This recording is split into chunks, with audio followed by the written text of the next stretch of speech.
Acts 21, how to know the will of God for our life.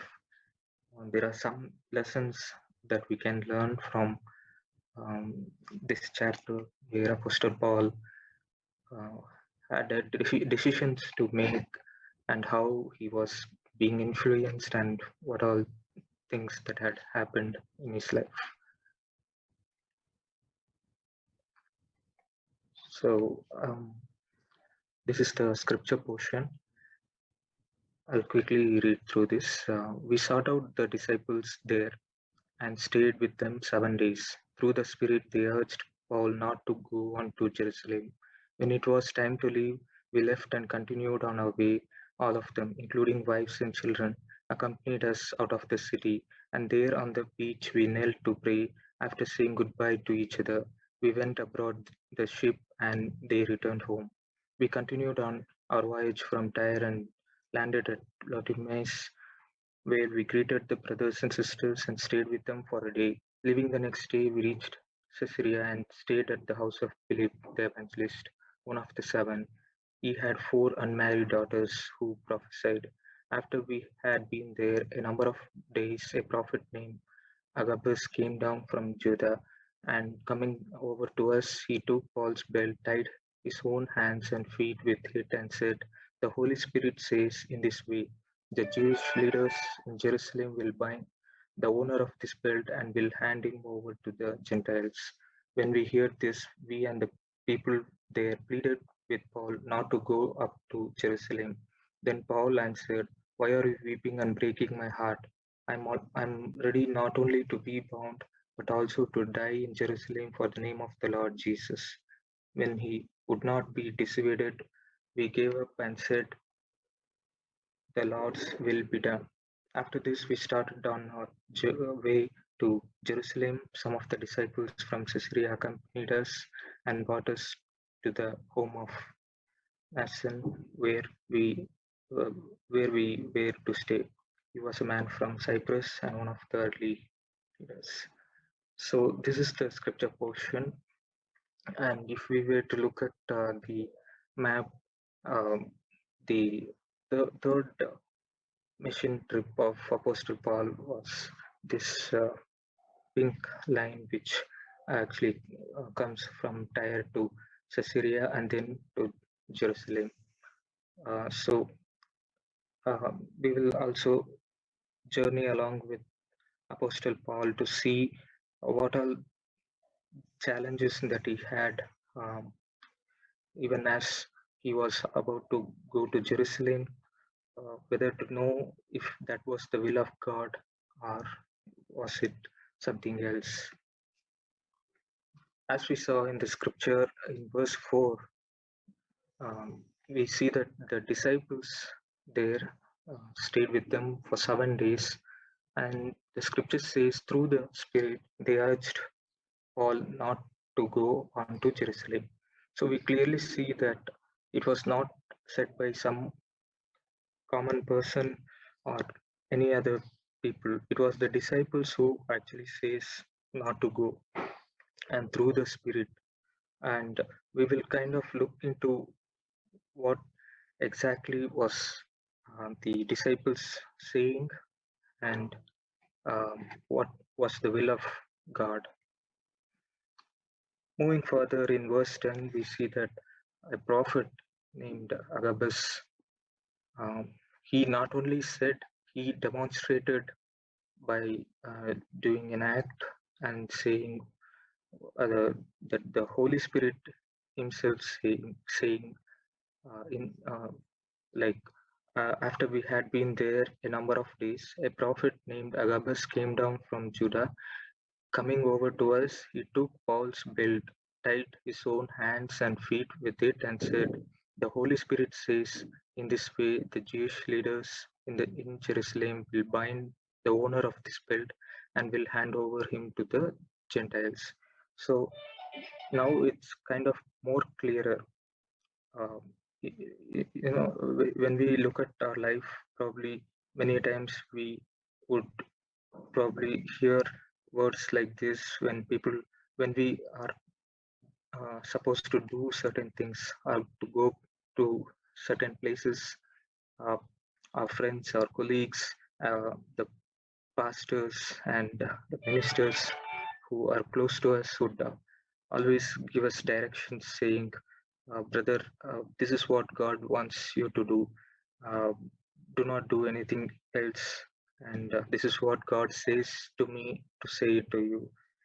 And here clearly we can see that the heart of the disciples and the prophet was something which shows the care and compassion that they had towards Apostle Paul, saying why he should not go to Jerusalem. So here the prophet Agabus came down and he took the belt and tied on his own hands and feet and said, this is what the leaders in Jerusalem will do for you. So the Holy Spirit says, please do not go. And finally, looking at this, the apostles, the disciples who are along with Apostle Paul, like the writer of Acts, uh, the disciple Luke, and few others, what they do is, so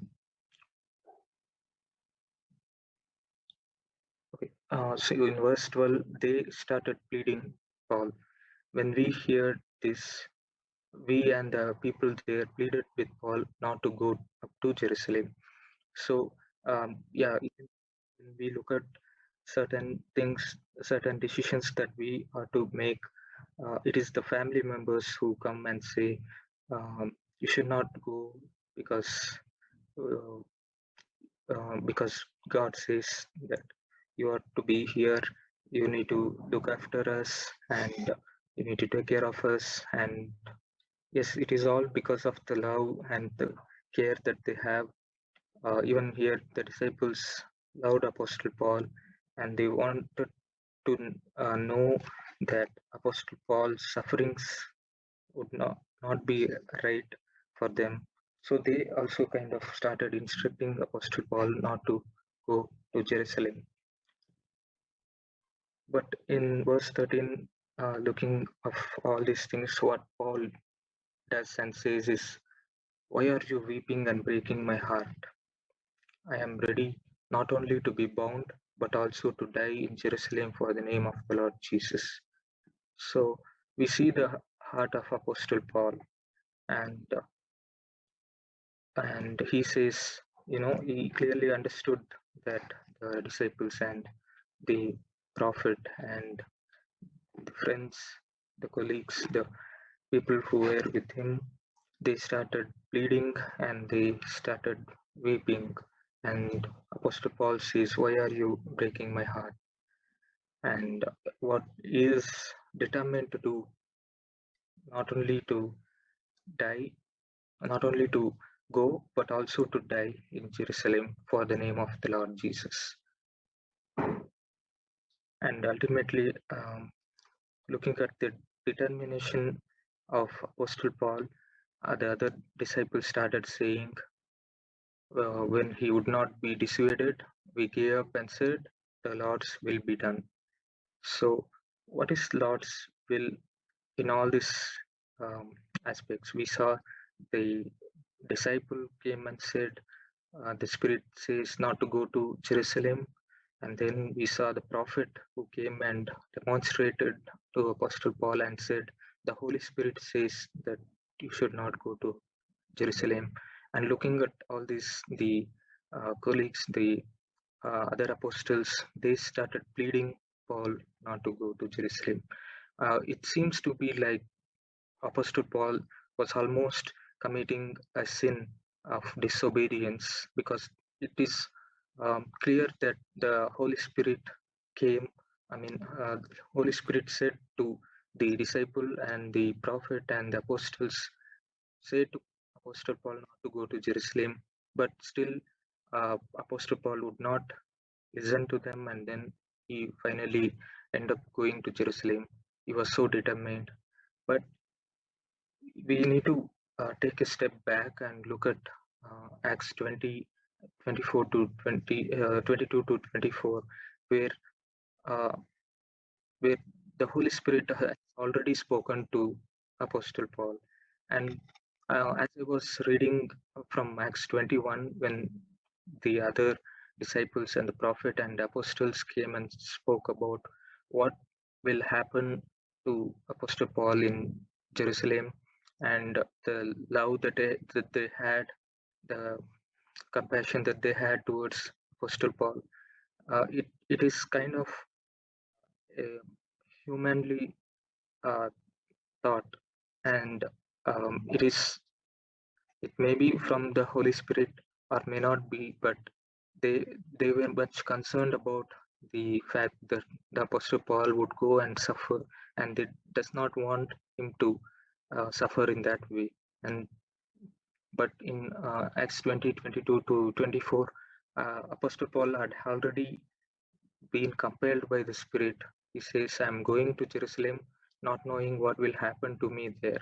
I only know that in every city, the Holy Spirit wants me, that prison and hardships are facing me. However, I consider my life worth nothing to me. My only aim is to finish the race and complete the task the Lord Jesus has given me, the task of testifying the good news of God's grace. So, brothers, even this morning, we may be confronted with many decisions to make in our lives. And just like the disciples, many would even offer suggestions and solutions to say, brother, it's not right to do this, or it's you will face certain situations which seems to be not the will of God. But let us humble ourselves and ask God, because one thing is so certain in life. As a believer, we are said, even Apostle Paul says, all those who wanted to live a godly life will be persecuted. Jesus said, in this world you will have trouble. So it's not a choice for us to choose something which is comfortable and which we think we may not be um, affected or suffering. We can avoid the sufferings, because the here from Apostle Paul's calling for the journey towards Jerusalem, we see that suffering was part of his calling. And we also maybe at times choose things to just escape from the sufferings and pains that we may have, or the things that we may have to confront, and then we just would not consider the things to take. But let us look at Apostle Paul, who was like an example here. Uh, and ultimately, let us look at Jesus just before the cross on the garden, in the Garden of Gethsemane.